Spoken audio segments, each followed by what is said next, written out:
কেউ যদি ইসলামের মাঝে প্রবেশ করতে চায় তাহলে মৌলিক ভাবে তার দুটো আকীদা লাগবে। প্রথম কয়টা আকীদা লাগবে? সবাই কথা বলতে হবে। কয়টা আকীদা লাগবে? দুইটা আকীদা প্রাথমিক মৌলিক লাগবে। একটা আকীদাকে বলা হয় তাওহীদ, আর আরেকটা আকীদাকে বলা হয় রিসালাত। আপনি আমাদের মুসলমান বা কোন বিধর্মী যে কালিমা পড়ে মুসলমান হয়, কোন হিন্দু, কোন বৌদ্ধ, কোন ইহুদি, কোন খ্রিস্টান, যে কালেমা পড়ে মানুষ মুসলমান হয়, আপনি কেউ কালেমা তয়্যিবা পড়ে, কেউ কালিমা শাহাদা পড়ে, আপনি কালিমা তয়্যিবায় দুটো পার্ট পাবেন, দুটো অংশ পাবেন। আপনি কালিমা শাহাদায় দুটো অংশ পাবেন। আপনি কালিমা তয়্যিবায় যে দুটো অংশ পাবেন, প্রথম অংশ লা ইলাহা ইল্লাল্লাহ। আপনি কালিমা শাহাদায় যে প্রথম অংশ পাবেন আশহাদু আল্লা ইলাহা ইল্লাল্লাহু ওয়াহদাহু লা শারীকা লাহ। কালিমা তয়্যিবার প্রথম পার্ট, কালিমা শাহাদার প্রথম পার্ট, এটাকে বলা হয় তাওহীদ। কালিমা তয়্যিবার দ্বিতীয় পার্ট মুহাম্মাদুর রাসূলুল্লাহ। কালিমা শাহাদার দ্বিতীয় পার্ট ওয়া আশহাদু আন্না মুহাম্মাদান আবদুহু ওয়া রাসূলুহু। তো কেউ যদি ইসলামের সীমা প্রবেশ করতে চায়, কেউ যদি ইসলামের ঘরে প্রবেশ করতে চায়, কেউ যদি ইসলামের বাড়িতে প্রবেশ করতে চায়, তাকে কালিমা তয়্যিবার প্রথম পার্ট যেমন মানা লাগবে, তাকে কালিমা তয়্যিবার দ্বিতীয় পার্ট যেমন মানা লাগবে, তাকে কালিমা শাহাদার প্রথম পার্ট যেমন মানা লাগবে, তাকে কালিমা শাহাদার দ্বিতীয় পার্টও তেমন মানা লাগবে। এখন কেউ বললো আমি কালিমা তয়্যিবার প্রথম অংশ 100 মানি, লা ইলাহা ইল্লাল্লাহ আমি 100 মানি, কালিমা শাহাদার প্রথম অংশ আশহাদু আল্লা ইলাহা ইল্লাল্লাহ আমি 100 মানি, কোনো আপত্তি নাই। আমি আল্লাহ মানি, ফেরেশতাও মানি, জান্নাতও মানি, জাহান্নামও মানি, হাশরও মানি, কবরও মানি, মিজানও মানি, পুলসিরাতও মানি। আমি ইসলামের মৌলিক যতগুলো আকীদা বিশ্বাস সব মানি, আমি জরুরিয়াতে দিন সব মানি, কিন্তু কালিমা তয়্যিবার দ্বিতীয় অংশ মুহাম্মদুর রাসূলুল্লাহ মানি না। কালিমা শাহাদার দ্বিতীয় অংশ আশহাদু আন্না মুহাম্মাদান আবদুহু ওয়া রাসূলুহু, এই অংশ আমি মানি না। বলেন, যদি কেউ কালিমা তয়্যিবার দ্বিতীয় পার্ট না মানে, যদি কেউ কালিমা শাহাদার দ্বিতীয় পার্ট না মানে, সে মুসলমান না কাফের? যেটা বলেন, সে মুসলমান না কাফের? তাহলে বোঝা গেল, আপনি যদি ইসলামে প্রবেশ করতে চান, মুসলমান বলে পরিচয় দিতে চান, আপনাকে যেমন কালিমা তয়্যিবা আল্লাহর রুবুবিয়ত স্বীকার করতে হবে, তাওহীদ যেমন আপনি স্বীকার করতে হবে, ঠিক তেমনি ভাবে নবী করিম সাল্লাল্লাহু আলাইহি ওয়াসাল্লামের রিসালাতের সাক্ষ্য আপনাকে দিতে হবে। যদি না দেন, তাহলে আপনার কখনো মুসলমানই আপনি কি করতে পারবেন না, হতে পারবেন না। এবার আসেন কালিমা তয়্যিবার প্রথম পার্ট লা ইলাহা ইল্লাল্লাহ, তাওহীদ নিয়ে আমি আজকে কোনো কথাই বলবো না। তাওহীদের উপর আলোচনা করলে আমি দ্বিতীয় পার্ট নিয়ে আলোচনা করতে পারবো না, যেহেতু এটা খতমে নবুয়ত সম্মেলন। এজন্য আমি আজকে দ্বিতীয় পার্ট মুহাম্মদুর রাসূলুল্লাহ নিয়ে আলোচনা করব। দেখেন, নবুয়ত এটার একটা ধারা দুনিয়াতে চলছে। যেমন কাসিম ননদবী রাহমাতুল্লাহ আলাইহি, যিনি দারুল দেওবন্দের বাণী, যিনি দারুল দেওবন্দের প্রতিষ্ঠাতা, তিনি একটা কিতাব লিখেছেন, যে কিতাবের নাম তাহযীরুন নাস মিন ইনকারি আসার ইবনে আব্বাস। তাহযীরুন নাস মিন ইনকারি আসার ইবনে আব্বাস, অর্থাৎ আসার ইবনে আব্বাস, এটাকে আমি বলবো না, ওটার ব্যাখ্যা করেছেন, নবুয়তকে দুই ভাগ করেছেন। একটা হলো নবুয়ত বিজাত, আরেকটা হলো নবুয়ত বিজামান। নবুয়ত বিজাত কি, নবুয়ত বিল মাকান কি, সেটার ব্যাখ্যা আমি পরে করব। আল্লাহ রাব্বুল আলামিনের নিজাম ছিল, আল্লাহ রাব্বুল আলামিনের সিস্টেম দুনিয়াতে কেমন ছিল। ইমাম বুখারী রাহমাতুল্লাহ আলাইহি বুখারী শরীফে একটা হাদিস এনেছেন। সে হাদিসে আল্লাহ রাব্বুল আলামিনের নিজাম বুঝানো হয়েছে, সিস্টেম বুঝানো হয়েছে। আল্লাহ সিস্টেম কি ছিল? কানাত বানু ইসরাঈল তাসুসুহুমুল আম্বিয়া, কুল্লামা হালাকা নাবিয়্যুন খালাফাহু নাবিয়্যুন। আল্লাহ রাব্বুল আলামিনের নিজাম ছিল, আল্লাহ রাব্বুল আলামিনের সিস্টেম ছিল, আল্লাহ দুনিয়াতে তাসুসুহুমুল আম্বিয়া, আল্লাহ দুনিয়াতে ধারাবাহিকভাবে একের পর এক রাসূল পাঠিয়েছেন। মানুষকে হেদায়েত দেওয়ার জন্য, মানুষকে জান্নাতের পথে পথ দেখানোর জন্য, মানুষকে শয়তানের ফাঁদ থেকে রক্ষা করার জন্য, মানুষদেরকে ইলমে ওয়াহির আলোয় আলোকিত করার জন্য আল্লাহ রাব্বুল আলামিনের নিজাম কি ছিল, আল্লাহ রাব্বুল আলামিনের সিস্টেম কি ছিল? তাসুসুহুমুল আম্বিয়া, আল্লাহ দুনিয়াতে ধারাবাহিকভাবে একের পর এক রাসূল পাঠিয়েছেন, একের পর এক নবী পাঠিয়েছেন। কুল্লামা হালাকা নবিয়্যুন, একজন নবী ইন্তেকাল করে দুনিয়া থেকে গিয়েছেন। স্বাভাবিক, দুনিয়া থেকেও চিরস্থায়ী না, সবাই মৃত্যুবরণ করতে হবে। নবীগণ দুনিয়াতে মৃত্যুবরণ করেছেন, কিন্তু এখানে আকীদার একটা জটিল জায়গা আমি বুঝাই আপনাদেরকে। এই কিছু মানুষ আছে বিভ্রান্ত করে আকীদার নামে, তারা বলবে নবী মরা, তারা বলবে নবী কবরে মরে পড়ে আছেন, তারা বলবে নবী কবরে জীবিত না। শুনেন, নবী করিম সাল্লাল্লাহু আলাইহি ওয়াসাল্লাম আমাদের নবী সহ ঈসা আলাইহিস সালাম ছাড়া অন্যান্য নবীগণ দুনিয়াতে তারা ইন্তেকাল করেছেন, কিন্তু তারা যখন কবরের জগতে গিয়েছেন, বারজাখের জগতে গিয়েছেন, আল্লাহ তাআলা তাদের শরীরে প্রাণকে আবার ফিরিয়ে দিয়েছেন। এজন্য আহলুস সুন্নাহ ওয়াল জামাআতের আকীদা হলো নবীগণ কবরে জিন্দা। বলেন নবীগণ কবরে, বলেন না, জোরে বলেন নবীগণ কবরে, সবাই বলেন নবীগণ কবরে জিন্দা। এটা নিয়ে আপনি ইমাম বাইহাকী রাহিমাহুল্লাহর কিতাব আছে হায়াতুল আম্বিয়া এই নামে। বাইহাকী রাহিমাহুল্লাহ আজ থেকে 1000 বছর আগে মানুষ, 454 হিজরিতে তিনি ইন্তেকাল করেছেন। ইমাম বাইহাকী রাহিমাহুল্লাহ আজ থেকে প্রায় 1000 বছর আগে ইমাম বাইহাকী রাহিমাহুল্লাহ এই ব্যাপারে এই নামে স্বতন্ত্র কিতাবই লিখেছেন হায়াতুল আম্বিয়া নামে। আমাদের উপমহাদেশের একজন দার্শনিক বড় আলেম ছিলেন আল্লামা মনজুর নোমানী রাহিমাহুল্লাহ। আমাদের এই উপমহাদেশে একটা ফিরকা ছিল, যে ফিরকার নাম হলো আগাখানী ফিরকা। মুফতি শফি রাহিমাহুল্লাহ তার জাওয়াহিরুল ফিকহের প্রথম খণ্ডে পাবেন হুকমুত তাহানি ফির রাদ্দ আলাল আগাখানী। এরকম আগাখানী ফিরকার কি করেছেন? খণ্ডন করেছেন মুফতি শফি রাহিমাহুল্লাহ। ওই আমাদের উপমহাদেশে একটা ফিরকা ছিল আগাখানী ফিরকা। ওই আগাখানী ফিরকারা আমাদের উপমহাদেশে এই আকীদাগুলো ছড়িয়েছিল। কি আকীদা? যে নবী কবরে মরে পচে হাড্ডি হয়ে গেছেন। নাউজুবিল্লাহ, জুড়ে বলেন। তখন মুফতি হযরত মাওলানা মনজুর নোমানী রাহিমাহুল্লাহ, মনজুর নোমানী রাহিমাহুল্লাহ একটা কিতাব লিখেছেন, যে কিতাবের নাম হলো মাসআলাতু হায়াতিন নবী। মাওলানা মনজুর নোমানী রাহিমাহুল্লাহ একটা কিতাব লিখেছেন, যে কিতাবের নাম হলো মাসআলাতু হায়াতিন নবী। ওই সকল কিতাবে বিস্তারিত আলোচনা আছে, সেদিকে আমি যাচ্ছি না। তো আল্লাহ রাব্বুল আলামিনের নিজাম ছিল, আল্লাহ রাব্বুল আলামিনের সিস্টেম ছিল তাসুসুহুমুল আম্বিয়া। আল্লাহ দুনিয়াতে ধারাবাহিকভাবে একের পর এক নবী পাঠিয়েছেন মানুষদেরকে আলোর পথ দেখানোর জন্য, মানুষদেরকে জান্নাতের পথ দেখানোর জন্য, মানুষদেরকে শয়তানের চক্রান্ত সম্পর্কে সতর্ক করার জন্য, মানুষদেরকে জাহান্নামের পথ থেকে রক্ষা করার জন্য। তো এটা আল্লাহ 1 2 3 4 নবী পাঠিয়ে ক্লান্ত হননি। আল্লাহ কেমনে পাঠিয়েছেন? কুল্লামা হালাকা নবিয়্যুন খালাফাহু নবিয়্যুন। একজন নবী ইন্তেকাল করে দুনিয়া থেকে গিয়েছেন, আল্লাহ আরেকজন পাঠিয়েছেন, তিনি গিয়েছেন, আল্লাহ আরেকজন পাঠিয়েছেন, তিনি গিয়েছেন, আল্লাহ আরেকজন পাঠিয়েছেন, তিনি গিয়েছেন, আল্লাহ আরেকজন পাঠিয়েছেন। এভাবে আল্লাহ রাব্বুল ইজ্জত ওয়াল জালালের নিজাম ছিল আদম থেকে নিয়ে আমাদের নবী পর্যন্ত। আল্লাহ সিস্টেম ছিল, আল্লাহ পদ্ধতি ছিল। আল্লাহ একের পর এক নবী পাঠিয়েছেন, আল্লাহ একের পর এক রাসূল পাঠিয়েছেন।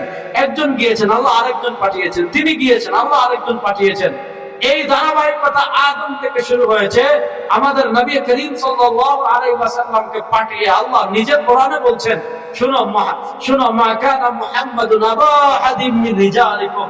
মুহাম্মদ সাল্লাল্লাহু আলাইহি ওয়াসাল্লাম ঔরসগতভাবে, জন্মগতভাবে তোমাদের কারো পিতা না। তার পরিচয় কি? ওয়ালাকিন রাসূলুল্লাহ। তার 1 নম্বর পরিচয় তিনি আল্লাহর রাসূল। তার আরেকটা পরিচয়, ওই যে আল্লাহ ধারাবাহিকভাবে নবীর ধারাবাহিকতা শুরু করেছিলেন। আল্লাহ বলেন ওয়া খাতামান নাবিয়্যিন। আমার নবীর মাধ্যমে দুনিয়াতে ওই যে ধারাবাহিক যে সিস্টেম শুরু ছিল, একজনের পরে আরেকজন, আরেকজনের পরে আরেকজন, আরেকজনের পর আরেকজন, আমাদের নবী করিম সাল্লাল্লাহু আলাইহি ওয়াসাল্লামের মাধ্যমে সেই ধারার পরিসমাপ্তি ঘটেছে। আমার নবী পাঠিয়ে আল্লাহ বলেছেন ওয়া খাতামান নাবিয়্যিন। সেই ধারাবাহিকতার তিনিই শেষ নবী, তারপরে দুনিয়াতে আর কোন নবী আসবেন না? রাস্তা বলেন, আর কোন নবী আসবেন? নবী করিম সাল্লাল্লাহু আলাইহি ওয়াসাল্লাম সহিহ বুখারীর হাদিসে খুব সুন্দর করে উপমা দিয়ে ব্যাপারটা বুঝিয়েছেন, চমৎকার উপমা দিয়ে বুঝিয়েছেন। কেমন বুঝিয়েছেন? নবী করিম সাল্লাল্লাহু আলাইহি ওয়াসাল্লাম বলেন, আমার উম্মতেরা শোনো, ইন্না মাসালি ওয়া মাসালাল আমবিয়া মিন ক্বাবলি। রাসূলুল্লাহ সাল্লাল্লাহু আলাইহি ওয়াসাল্লাম বলেন, নিশ্চয়ই আমার উপমা ওয়া মাসালাল আমবিয়া মিন ক্বাবলি, আল্লাহ আমার পূর্বে দুনিয়াতে যত নবী পাঠিয়েছেন, আল্লাহ আমার পূর্বে দুনিয়াতে যত রাসূল পাঠিয়েছেন, তাদের উপমা কার মতো? কামাসালি রাজুলিন, ওই ব্যক্তির মতো, বানা বাইতাহু, বড় সুন্দর একটা ঘর বানাইছে।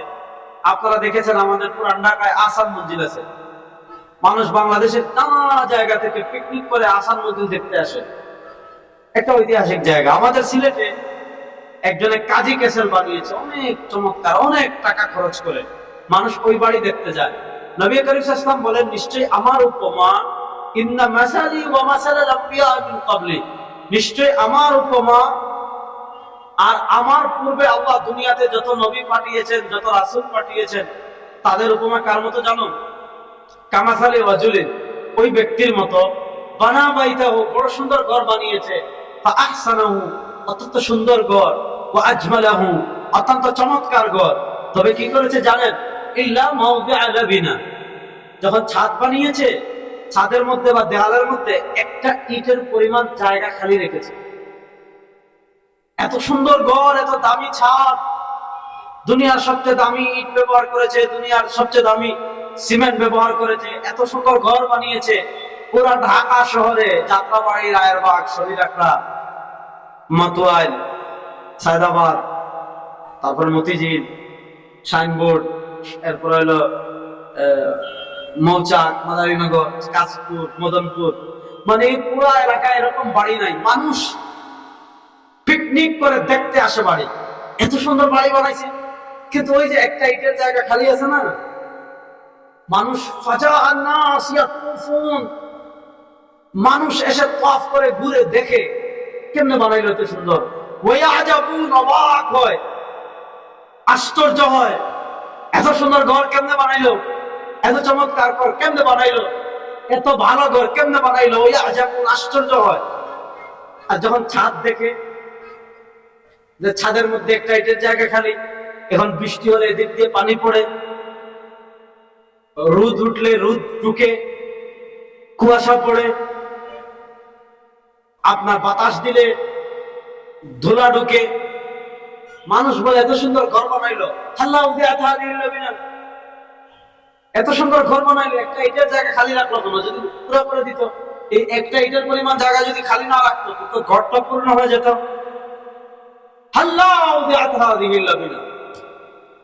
এত সুন্দর ঘর বানাইলো, এত সুন্দর বিল্ডিং বানাইলো, এত সুন্দর বাড়ি বানাইলো, একটা ইটের জায়গা খালি রাখলো কেন? যদি ওই ইটের জায়গা পূর্ণ করে দিত, ঘরটা সুন্দর হয়ে যেত।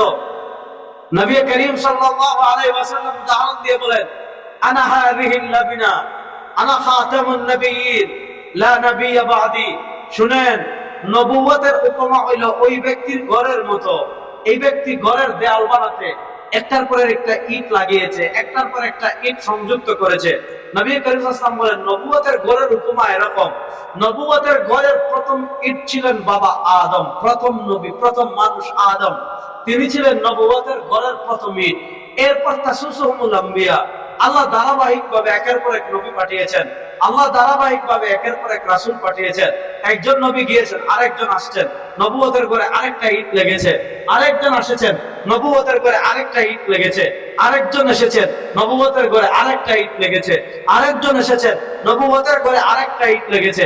আরেকজন নবী এসেছেন, নবুয়তের ঘরে আরেকটা ইট লেগেছে। দেখা যাচ্ছে ওই ব্যক্তির ঘরে যেমন একটা ইটের জায়গা খালি ছিল, একটা ইট পূর্ণ করে ফেললে যেমন ওই ব্যক্তির ছাদে বা দেয়ালে আর ইট লাগানোর কোনো সুযোগ নাই। নবী করিম সাল্লাল্লাহু আলাইহি ওয়াসাল্লাম বলেন, ঈসা আলাইহিস সালামের পরে নবুয়তের ঘরের ছাদে মাত্র একটা ইটের জায়গা খালি ছিল, নবুয়তের ঘরের দেয়ালে মাত্র একটা ইটের জায়গা খালি ছিল।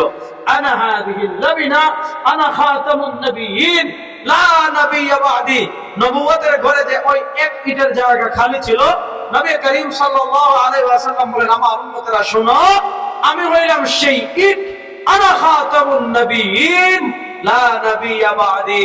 যেহেতু আমি সেই ইট লেগে গিয়েছি, সুতরাং আমি শেষ নবী, আমার পরে আর কোন নবী নাই। বলেন, আমাদের নবীর পরে আর কোন নবী নাই? বলেন, আমাদের নবীর পরে আর কোন নবী নাই?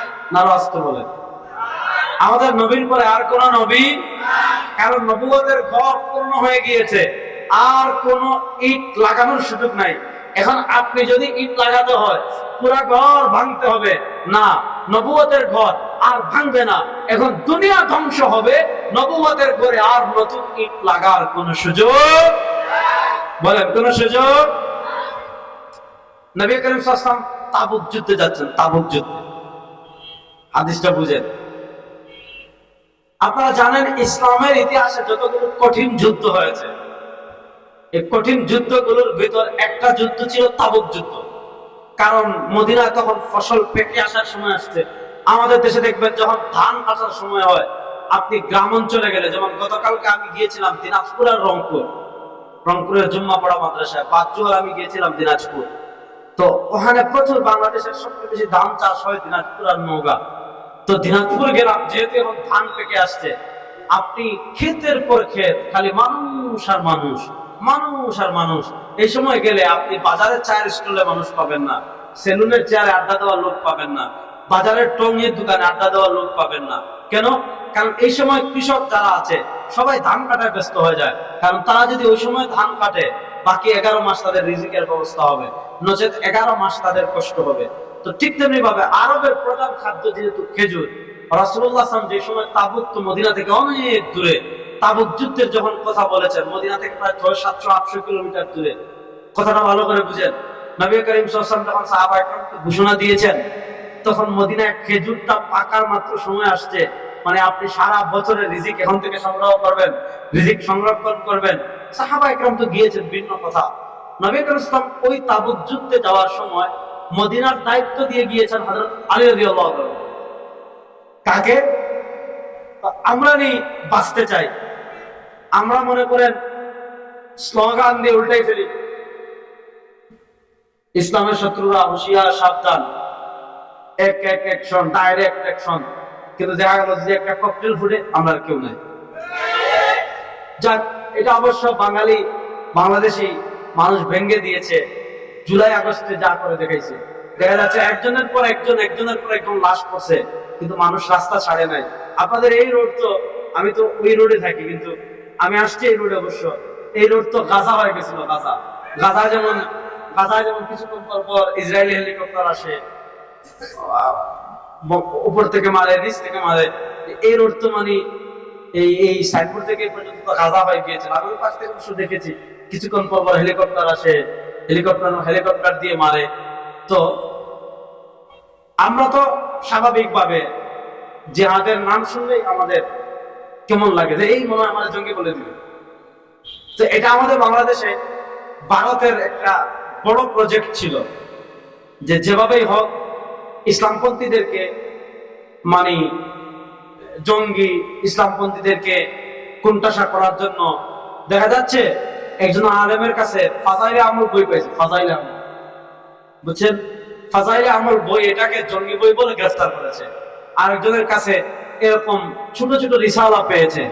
এগুলা বলে কি পরিমাণ নিরীহ মানুষকে, মাদ্রাসার ছাত্রকে, আলেমদেরকে জঙ্গি ট্যাগ লাগিয়ে, স্বাধীনতা বিরোধী ট্যাগ লাগিয়ে, মুক্তিযুদ্ধের চেতনা, আদর্শবাদ বিরোধী বলে কত মানুষকে এরা জুলুম করেছে, কত মানুষকে এরা অত্যাচার করেছে, কত আলেমদেরকে এরা জঙ্গি বানিয়ে দিনের পর দিন গুম করে রেখেছে। দেখেন, পৃথিবীর ইতিহাসের একটা বাস্তব সত্য হলো যে যত বড় জালেম হয়, তার পতনটা তত বাজে ভাবে, তত নিকৃষ্ট ভাবে। আপনি দেখেন পৃথিবীর ইতিহাস আপনি পাবেন না যে সরকার পতনের সাথে সাথে 100 জন 300 জন এমপি একসাথে ভাগছে, সব সিটি কর্পোরেশনের মেয়ররা একসাথে ভাগছে, সব উপজেলা চেয়ারম্যান একসাথে ভাগছে। পৃথিবীর ইতিহাসে কিন্তু এমন নজির নাই। শ্রীলঙ্কা কয়েকজন খালি চিবাইছে। অনেকে বলছিল আমাদের শ্রীলঙ্কার মতো পরিস্থিতি হবে। শ্রীলঙ্কায় তো কিচ্ছু হয় নাই, শ্রীলঙ্কায় পোলাপাইন কয়েকটা ধরে জাস্ট ডুবাইছে, কিন্তু আমাদের দেশে দেখেন একদম 300 জন এমপির একজনও নাই, সব পাচ্ছে। এখান থেকে মেসেজ দিল, এটার থেকে আমরা কি বার্তা পেলাম? বাংলাদেশে যারা বিদেশি কোন শক্তির দালালি করবেন, বিদেশি শক্তির দালালি করে ইসলামকে মাইনাস করার ষড়যন্ত্র দেখবেন, এই দেশে আপনারা শ্বাস ফেলার মতো জায়গা পাবেন না। ভাগতে হবে, দেশ ছেড়ে পলায়ন করতে হবে। তো আমরা না হয় জাহাজ শুনলেই যে মনে হয় আমেরিকা আমাদের ধরে ফেলবে, এই মনে হয় আমাকে গ্রেফতার করে ফেলবে, এই মনে হয় আমাদেরকে জঙ্গি বলে ফেলবে। আরে বেটা, নামাজ যেমন ইসলামের একটা বিধান, রোজা যেমন ইসলামের একটা বিধান, হজ যেমন ইসলামের একটা বিধান, যাকাত যেমন ইসলামের একটা বিধান, জিহাদ যেমন ইসলামের একটা বিধান। মুসলমান যেমন নামাজের কথা বলে, রোজার কথা বলবে, হজের কথা বলবে, যাকাতের কথা বলবে, মুসলমান তেমন জিহাদের কথা বলবে। তোমার চুলকানি হলে ভারত যাও, জায়গা তো আছে, যাও, আমরা তোকে আটকেই রেখে নাই। তো হযরত আলী রাদিয়াল্লাহু তাআলা আনহুকে নবী করিম সাল্লাল্লাহু আলাইহি ওয়াসাল্লাম মদিনার দায়িত্বে রেখে যাচ্ছেন। তো তার মনটা খারাপ যে জিহাদের এই সুমহান ফজিলত থেকে, এই সুমহান মর্যাদা থেকে তিনি বঞ্চিত হয়ে যাচ্ছেন।